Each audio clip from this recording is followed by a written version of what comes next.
e con grande soddisfazione dico che è stato approvato dal Consiglio regionale del Veneto all'unanimità, con una trasversalità di tutti i partiti, con il riconoscimento anche del consigliere Petrinò, che ha riconosciuto l'azione che ho fatto, ma che ha fatto anche il mio gruppo politico, di iniziare a fotografare un fondo di solidarietà o di emergenza sociale, come qualcun altro lo chiama, che possa essere di sostegno e di affiancamento a quello che c'è già sul territorio, che opera da circa 2 anni, questa rete della solidarietà che nella provincia di Padova, nella provincia di Vicenza, ma anche nella provincia di Belluno e altre province venete, si è già, diciamo,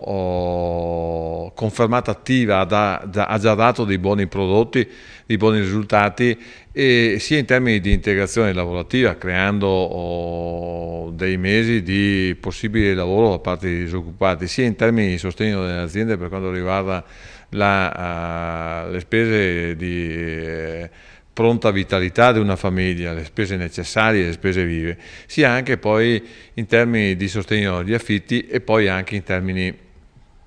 di aiuto a quelle imprese e a quelle famiglie che hanno subito magari un momento difficilissimo da parte di qualche imprenditore che è mancato.